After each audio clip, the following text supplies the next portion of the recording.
오늘 우리에게 주시는 하나님의 말씀은 신약성경 갈라디아서 3장 10절에서 14절까지의 말씀입니다. 신약성경 305면입니다.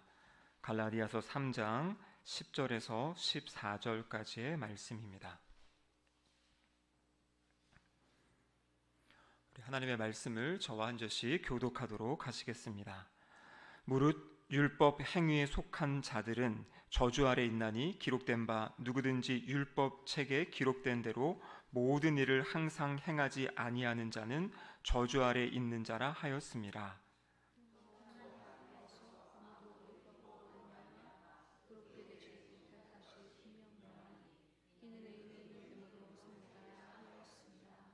율법은 믿음에서 나는 것이 아니니 율법을 행하는 자는 그 가운데서 살리라 하였느니라.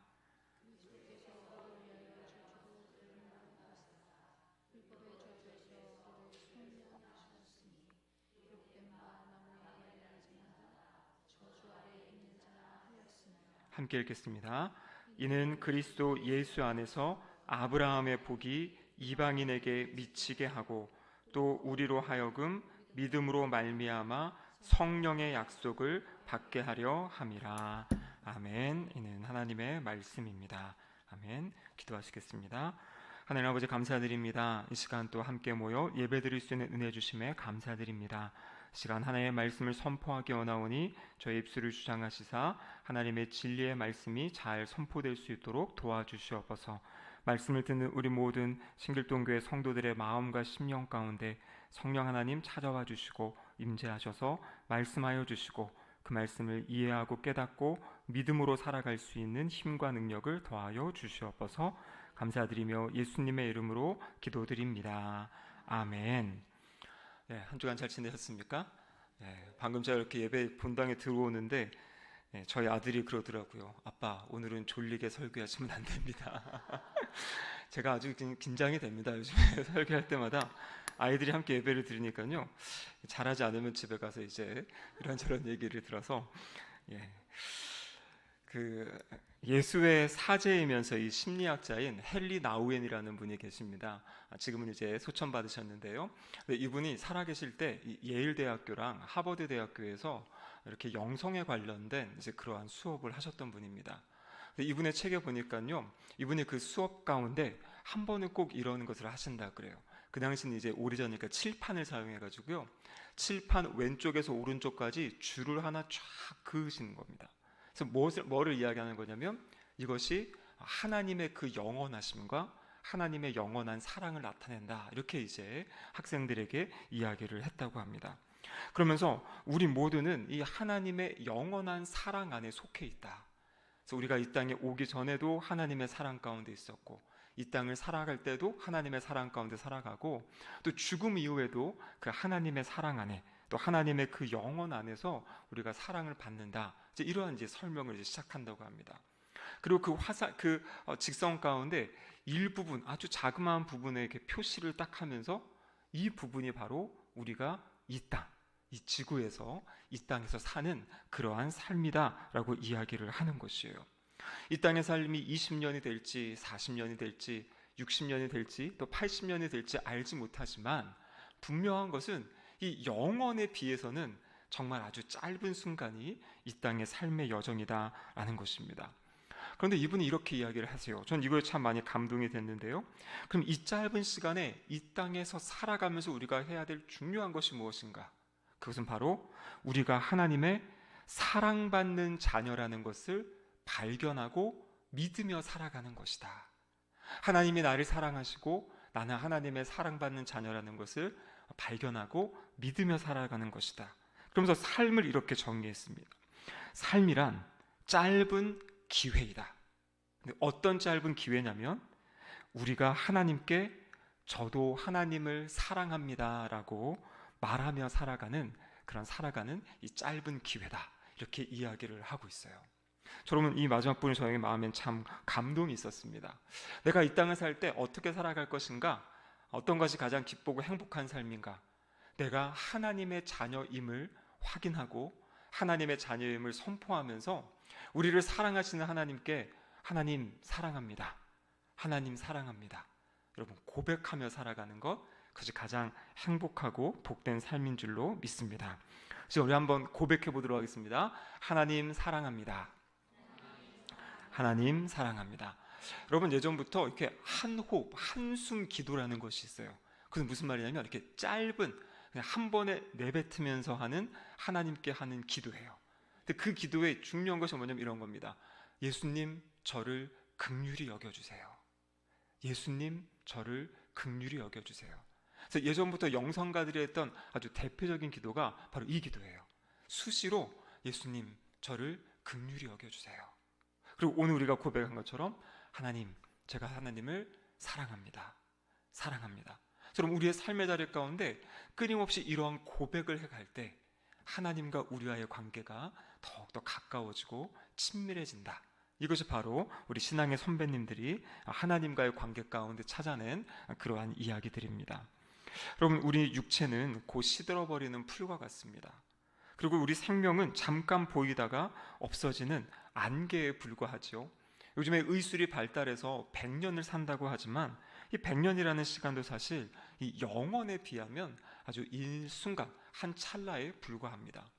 그렇기 때문에 우리가 이 땅을 살아갈 때 가장 중요한 질문은 무엇이냐면 어떻게 하면 우리가 영생을 얻고 영생을 누리며 살아가는가라는 것에 대한 질문입니다. 누가복음 10장에 보면 한 율법 교사가 예수님께 나와서 예수님을 시험하는 사건이 기록되어 있습니다. 율법 교사가 예수님을 선생님이라고 하면서요, 한 가지 질문을 합니다. 그 내용이 누가복음 10장 25절 말씀인데요, 같이 한번 읽어보겠습니다. 어떤 율법 교사가 일어나 예수를 시험하여 이르되 선생님, 내가 무엇을 하여야 영생을 얻으리이까? 지금 율법 교사가 예수님께 어떻게, 무엇을 하여야 영생을 얻습니까? 이렇게 예수님께 이제 질문을 하는 겁니다. 예수님요, 바로 대답하지 않으시고요, 오히려 율법 교사에게 되묻습니다. 율법에 무엇이라고 기록되었고 너는 그것을 어떻게 읽고 있느냐, 너는 그것을 어떻게 이해하고 있느냐, 그것을 예수님이 다시 율법 교사에게 물어보시는 거죠. 그때 율법 교사의 대답이 누가복음 10장 27절인데 같이 한번 읽어보겠습니다. 대답하여 이르되 내 마음을 다하고 목숨을 다하며 힘을 다하며 뜻을 다하여 주 너의 하나님을 사랑하고 또한 내 이웃을 내 자신같이 사랑하라 하셨나이다. 아멘. 여러분, 이거 지금 누가 대답하는 겁니까? 율법 교사가 지금 대답하는 것이에요. 율법 교사가 자기가 알고 있는 이 내용, 내 마음을 다하고 목숨을 다하고 힘을 다하고 뜻을 다하여 주 너의 하나님을 사랑하라. 여러분, 이 말씀은 구약성경 신명기 6장 5절의 말씀이에요. 이스라엘 백성들은 쉐마 이스라엘 그래가지고요, 이 쉐마, 이 6장의 말씀을 끊임없이 어릴 때부터 암송시킵니다. 이 말씀을 마음에 품고 있는 거죠. 그리고 뒤에 나와 있는 내 이웃을 내 자신같이 사랑하라, 이 말씀은 레위기 19장 18절에 있는 말씀입니다. 그러니까 지금 핵심은 뭐냐면 하나님을 사랑하고 이웃을 사랑하는 것이에요. 근데 이 계명이 어디에 있는 말씀이라고요? 신명기와 레위기에 있는 말씀이에요. 자, 그런데 이렇게 이제 대답을 했을 때 예수님이 하셨던 말씀이 무슨 말이냐면요, 누가복음 10장 28절에 보면 예수님이 이렇게 말씀하십니다. 같이 한번 읽어보겠습니다. 예수께서 이르시되 내 대답이 옳도다. 이를 행하라. 그러면 살리라 하시니. 예수님이 이 율법교사의 대답을 들으시고 옳다. 너 대답 잘했다. 이 유대인들에게 있어서 이 신명기 6장 5절과 레위기 19장 18절 말씀은 아침과 저녁으로 유대인들은 이 말씀을 암송한다 그래요. 이 두 구절을 하나님 사랑해라, 이웃 사랑해라, 이것을 아침 저녁으로 암송하면서 이렇게 살아가려고 노력하고 애쓰는 사람들이 유대인들입니다. 그들을 향해서 예수님 말씀하시는 게 옳다라는 것이에요. 그리고 이를 행해라. 그러면 살리라, 이렇게 말씀하셨어요. 이를 행해라. 그러면 살리라. 그럼 여기서 말하는 살리라가 무슨 뜻이겠습니까? 율법교사가 물어본 것이 무엇이에요? 어떻게 하면 영생을 얻겠습니까? 라고 질문했잖아요.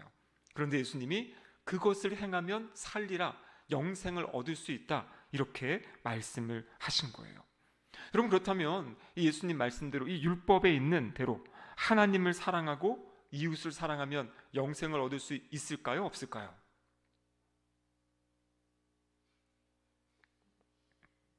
좀 예수님 뭐라고 하셨죠? 네. 이를 행하면 살리라. 그러니까 그대로 행하면 살 수 있어요. 영생을 얻어요. 근데 문제는 뭐냐면 그렇게 살 수가 없는 거죠. 그게 문제예요. 이거 행하면 산다고 예수님 분명히 말씀하셨는데 문제는 현재 삶의 자리에서 이렇게 행할 수가 없다는 것이에요. 무슨 말이냐면 어떻게 우리가 날마다 마음을 다하고 뜻을 다하고 힘을 다하고 이 모든 것을 다해서 매 순간 하나님을 사랑할 수 있는가? 이렇게 살 수 있겠습니까? 아니면 우리가 이웃과 살아가는데 언제나 나 자신을 사랑하는 것처럼, 우리가 얼마나 나 자신을 사랑합니까? 나 자신을 아끼고 보호하는데요, 그러한 모습으로 우리의 이웃을, 우리의 함께하는 사람들을 사랑하며 살 수 있습니까? 안 된다라는 것이에요. 그러니까 율법을 지킨다는 것은 온전하게, 완벽하게, 끊임없이 지켜야 되는 것이에요. 그런데 그렇게 살아갈 수 있는 사람이 없다라는 것이에요. 그러니까 하나님의 법은 그대로 살면은 산다, 영생을 얻는 것인데 실제 이 땅의 삶에 살아가는 사람들은 그렇게 살 수 있는 사람이 없다라는 것을 지금 예수님이 그에게 가르쳐주고 계신 겁니다. 그래서 결국에 그 율법교사의 질문에 대한 답이 뭐였냐면요, 율법대로 살아서 네가 그렇게 산다고 해서 너는 영생을 얻지 못한다라는 것을 예수님이 율법교사에게 말씀해 주신 거예요. 그런데 오늘 하나님께서는 이 사도 바울을 통해서 다시 한번 이 본문, 오늘 본문에 보면 구약 성경의 말씀이 여러 차례 인용되어 나타납니다. 그 이유가 무엇이냐면 지금 이 갈라디아 교회에 찾아온 이 거짓 교사들, 이 잘못된 교사들이 뭐냐면 끊임없이 구약에 있는 율법을 지켜야 구원을 받는다. 그러니까 예수님을 믿는 것뿐만 아니라 거기에 이제 율법도 같이 지켜야 된다. 이러한 주장들을 하고 있는 거죠. 그렇기 때문에 구약의 말씀을 가져와서 구약의 말씀을 사용해서 그것이 아니라 믿음으로 구원을 받는다라는 것을 다시 설명해 주고 계시는 겁니다. 자, 오늘 본문 11절과 12절에 보면 여기에도 두 가지 살 길에 대해서 말씀해 주고 계세요. 갈라디아서 3장 11절 말씀 같이 한번 보겠습니다. 같이 한번 읽어보시죠. 또 하나님 앞에서 아무도 율법으로 말미암아 의롭게 되지 못할 것이 분명하니 이는 의인은 믿음으로 말미암아 믿음으로 살리라 하였습니다. 그렇게 되어 있죠. 그래서 그 마지막 부분이 중요한 것이에요. 의인은 믿음으로 살리라. 근데 여러분 12절에 보겠습니다. 12절. 율법은 믿음에서 나는 것이 아니니 율법을 행하는 자는 그 가운데서 살리라. 그러니까 지금 이제 두 가지 산다라는 것이 나오는데요. 11절 하반절에는 믿음으로 산다 이렇게 나와 있고요. 12절 하반절 마지막에는 율법을 행하는 자는 그 가운데서 살리라. 그러니까 지금 율법을 통해서 살 수 있다는 걸 이야기하시는 거고요. 또 믿음을 통해서 살 수 있다는 것을 이야기하고 계시는 거예요. 근데 여러분 여기 나오는 의인은 믿음으로 살리라. 여러분 이 말씀이 오늘 성경책 아래 각주로 보시면은요, 구약의 말씀을 인용한 것이에요. 혹시 어떤 말씀이 어디 있는 말씀인지 알고 계십니까? 의인은 믿음으로 말미암아 살리라. 우리 성경 아래 보면 나와 있어요. 하박국 2장 4절의 말씀이에요. 그러니까 의인이 믿음으로 산다라는 것이 신약에 나와서 로마서에서 갈라디아서에서 처음 이야기한 것이 아니라 이미 구약의 하박국 선지자를 통해서 주신 말씀이에요. 의인은 믿음으로 살리라. 그럼 그리고 뒤에 나오는 갈라디아서 3장 12절 말씀, 율법을 행하는 자는 그 가운데 살리라. 이 말씀은 레위기 18장 5절의 말씀을 인용한 것이에요. 레위기 18장 5절에 뭐라고 기록되어 있냐면요, 너희는 내 규례와 법도를 지키라. 사람이 이를 행하면 그로 말미암아 살리라. 나는 여호와니라. 그러니까 하나님께서 이 구약에서 이 말씀을 이제 주신 거죠. 그러니까 우리가 이 두 가지 다 하나님의 말씀이에요. 하나는 하박국서를 통해 주신 말씀이고 하나는 레위기서를 통해 주신 말씀이에요. 그런데 지금 이것은 두 가지의 길을 지금 이야기하고 있는 거죠. 앞에서 나오는 하박국서는 믿음으로 산다. 그리고 레위기에서는 율법을 행함으로 산다. 이렇게 이제 이야기를 하는 겁니다. 자, 그렇다면 율법을 행함으로 정말 살 수 있는가? 정말 살 수 있는가? 자, 여러분, 율법과 계명은 이거는 좋은 겁니까? 나쁜 겁니까? 어떤 분들은 계속 지금 율법의 행위는 안 된다, 율법은 아니고 믿음이다 이러니까요, 이 구약에 나와 있는 율법을 되게 안 좋은 것으로 생각하시는 분들이 있어요. 그럼 결코 그렇지 않습니다. 로마서 7장 12절에 보면 율법은 거룩하고 의롭고 선한 것이에요. 그러면 하나님이 주신 거잖아요. 하나님이 직접 우리에게 주신 말씀이잖아요. 거룩하고 의롭고 선한 것이에요.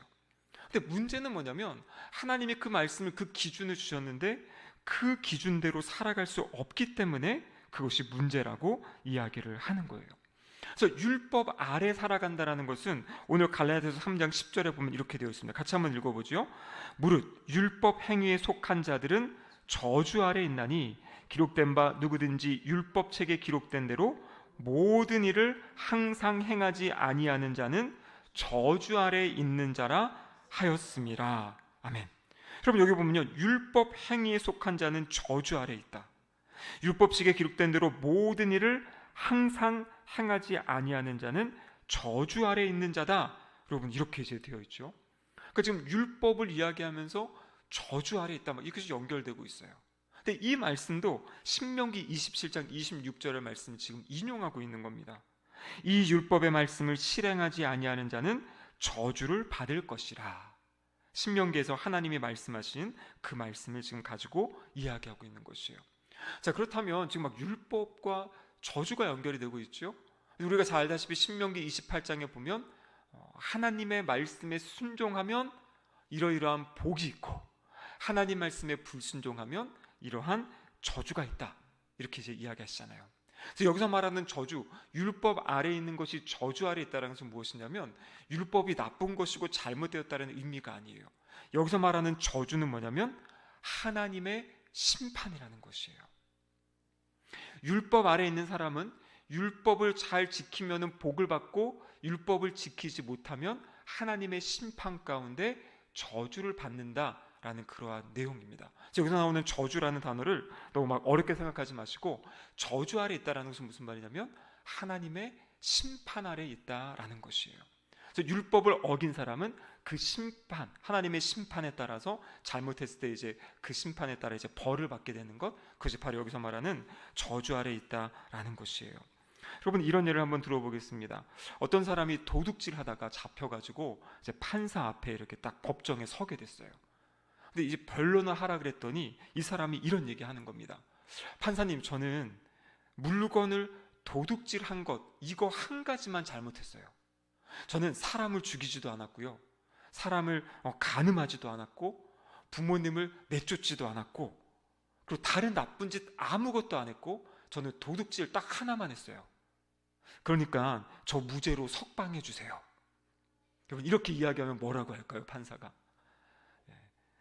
당연히 유죄 선고가 나겠죠. 여러분, 율법이 그렇다라는 것이에요.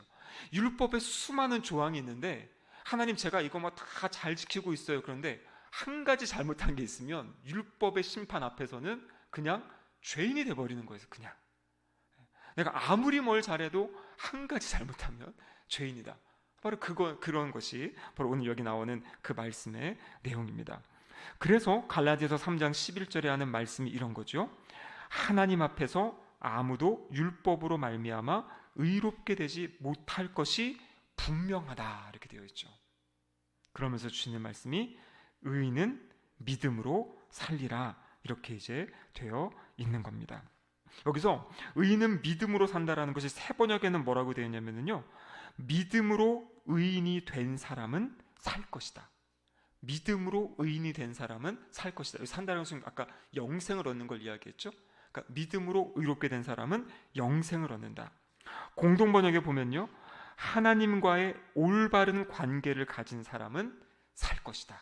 그러니까 의롭게 된다는 것은 결국에 하나님과 올바른 관계를 맺게 된 것이고, 그 올바른 관계가 맺어진 사람은 산다. 이렇게 오늘 본문이 우리에게 말씀해주고 계신 겁니다. 자, 그러면 지금 계속 율법을 다 지켜서 의롭게 될 수는 없다라는 걸 이야기하고 있고요, 그 대안이 뭐냐면 믿음으로 살 수 있다, 이렇게 지금 말씀하고 계세요. 이것이 어떻게 가능한가? 갈라디아서 3장 13절 말씀인데요, 같이 한번 읽어보겠습니다.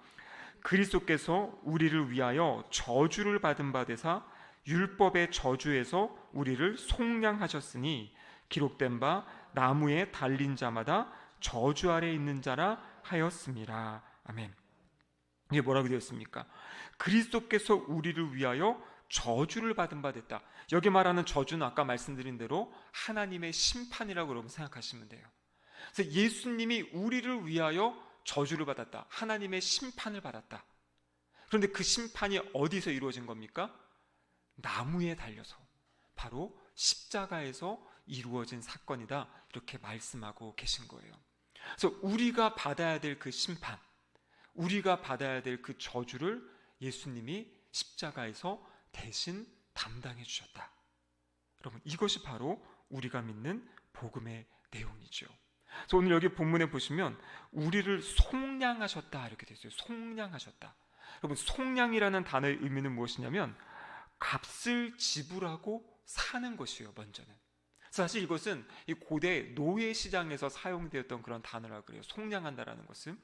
그래서 사람이 이제 노예 시장에 가서 사람이 노예가 있는데 어떤 주인이 가가지고 돈 있는 사람이 가서 그 사람을 돈을 주고 사는 것이에요. 그럼 이제 자기의 소유가 됐죠. 근데 자기의 소유가 된 다음에 그 사람을 놓아주는 것이요, 풀어주는 것이에요. 자유롭게 살아라 이렇게 놔주는 것이에요. 그것이 바로 속량이라는 단어에 속한 의미입니다. 그러니까 값을 지불하고 사서 풀어놔준다. 이것이 여기 속량의 의미라는 것이에요. 그래서 예수님께서 예수님의 그 핏값을 지불하시고 이제는 우리 하나님의 심판 아래에 있던 우리들을 하나님의 심판으로부터 자유케 해주신 사건, 그것이 바로 우리가 믿고 있는 십자가의 사건이다라는 것이 오늘 본문에 나와 있는 것이죠. 그래서 우리가 믿는다라고 할 때 그럼 무엇을 믿는가? 예수님이 십자가에서 나의 죄를 대신 담당해 주셨습니다. 그래서 예수님이 그 모든 것을 담당하고 죽으셨기 때문에 나는 하나님 앞에서 죄의 용서를 받았습니다. 나는 하나님 앞에서 의인입니다 라는 이 사실을 믿는 것이에요. 이것을 믿고 살아가는 것이 바로 성도의 삶이다라고 이야기를 하는 거죠. 그러면서 오늘 본문 마지막에 지금 저주 이야기하는데 마지막 14절은 다른 이야기를 하시죠. 같이 한번 읽어보겠습니다. 이는 그리스도 예수 안에서 아브라함의 복이 이방인에게 미치게 하고 또 우리로 하여금 믿음으로 말미암아 성령의 약속을 받게 하려 함이라. 아멘. 제가 지난 시간에 설명드렸죠. 아브라함의 복이 무엇인가? 여기 말하는 아브라함의 복은 아브라함의 후손으로 오신 예수 그리스도를 통한 이 구원의 복, 구원의 은혜, 영생을 얻는 은혜와 복이라고 말씀을 드렸습니다. 그래서 결국에 이 예수 그리스도 안에서 그 아브라함의 복, 그 영생의 복, 구원의 복이 우리에게 임하였다라는 것을 하나님이 우리에게 말씀해주고 계신 겁니다. 그럼 지금 갈라디아서는 끊임없이 반복적으로 이 이야기를 하고 있는 것이에요. 그래서 우리의 마음과 우리의 심령 가운데 이야기하는 겁니다. 너희는 이제 의롭다함을 받았다라는 것이에요. 우리가 예수 그리스도를 구세주와 주님으로 믿고 영접하는 그 순간 내가 지금 죄 가운데 살아가지만 그럼에도 불구하고 우리가 이 죄를 하나님께 고백할 때마다 하나님은 우리를 바라보시고 너는 의롭다라고 인정해 주신다는 겁니다. 자, 여러분, 그러면 의롭다라고 인정받는 것이 왜 중요한가? 우리가 죄인일 때에는요, 하나님과 우리 사이가 단절되고 끊어진 상태라는 것이에요. 그래서 의롭다라는 것의 가장 큰 은혜는 뭐냐면 하나님을 반역해서 단절되었던 우리가 이제는 하나님과 화해가 이루어진 상태, 그러니까 하나님과 교제하며 살아갈 수 있는 상태가 된 것이 의롭다함을 얻은 것이다 라는 것이에요. 오늘 여기 본문에서 살리라 나온다 그랬죠. 이 산다라는 것은 영생을 얻는다, 영생을 누린다라는 것이에요. 영생은 곧 유일하신 참 하나님과 그가 보내신 자 예수 그리스도를 아는 것이다. 요한복음 17장 3절의 말씀이죠. 여기서 말하는 안다라는 것은 경험하고 체험하고 함께 살아가는 것이에요. 그럼 그래서 결론적으로 이야기하면 영생을 얻게 된다, 십자가를 통해 영생을 누리게 된다는 것은 무슨 말이냐면 주님과 친밀한 교제함 가운데, 소통함 가운데 살아가는 것을 이야기하고 계시는 겁니다. 그럼 그렇기 때문에 우리가 신앙생활을 잘한다는 것은 무엇이냐면요, 내가 지금 얼마나 주님과 친밀한 교제, 친밀한 소통을 하며 살아가는지 그것이 여러분 아주 중요한 핵심이다라는 것이에요. 제가 지난주 설교 때 말씀드린 것처럼 하나님과의 관계가 열려 있고 하나님과의 관계가 끊임없이 소통이 잘 되는 사람들은요, 사람들과의 관계가 잘 연결될 수가 있어요. 왜냐하면 하나님 앞에서 올바른 자존감을 가지고 하나님이 주시는 그 믿음, 평안함, 담대함, 이것을 가지고 사람들과 만나기 때문에 어떤 사람들과의 다른 것에 휘둘리지 않고 다른 것에 휩쓸리지 않고 정말 그렇게 사람들과 교제하고 사람들을 세워주며 격려하며 살아갈 수 있기 때문이다라는 것입니다. 여러분, 하나님 앞에 머무는 시간을 조금씩 늘려가시면 좋을 것 같아요. 물론 지금 이렇게 수요 예배 나오신 건 너무나 소중하고 귀하십니다. 이 시간이 바로 우리가 하나님께 찬양하고 기도하고 또 말씀 들으면서 소통하는 시간이죠. 여러분, 이런 시간뿐만 아니라 우리의 삶의 자리에서 조금씩 주님과의 만남의 시간들을 늘려갈 수 있어야 돼요. 영성학자들에 의하면은 하나님 앞에 나아가서 기도하는 그 시간, 그냥 잠잠히 하나님 앞에 머무는 시간, 서양 사람들이 보기에는 그냥 시간 낭비 같아 보이는 그 시간이 우리의 영성이 성장하고 성숙해지는 시간이다, 이렇게 말씀하고 계세요. 왜냐하면 우리가 기도하는 그 순간, 하나님 말씀 앞에 있는 그 순간이 하나님이 그곳에 임재하시는 순간이라는, 우리는 그 믿음으로 나아가는 거잖아요. 믿음이 없이는 하나님을 기쁘시게 하지 못하나니 하나님께 나아가는 자는 그가 반드시 계신 것과 자기를 찾는 자들에게 상 주시는 이심을 믿어야 할지니라. 그러니까 하나님은 오늘 말씀에 구원만 믿음으로 받는 것이 아니라 우리의 삶의 모든 여정은 믿음으로 말미암아 살아가는 것이에요. 근데 그 믿음이 무엇이냐면 내가 하나님 앞에 무릎 꿇고 하나님 말씀을 펼치고 그 말씀을 붙잡고 기도하는 그 순간 하나님이 그곳에 함께 하신다. 내가 믿는 하나님이 살아계시고 나의 이 기도를 들으시고 지금 나와 함께 하신다는 그 믿음을 가지고, 그리고 하나님께 그렇게 기도하고 간구할 때 반드시 상 주시는 하나님, 상 주신다는 것이 무엇이겠습니까? 우리의 기도에 응답하시는 하나님, 하나님이 나의 기도에 응답하십니다. 그럼 그 믿음을 가지고 주님과 동행하며 살아가는 삶, 그것이 바로 영생을 누리며 살아가는 삶인 줄로 믿습니다. 사순절 기간입니다. 우리 이전보다, 다른 때보다 조금 더 한번 작정하시면 좋을 것 같아요.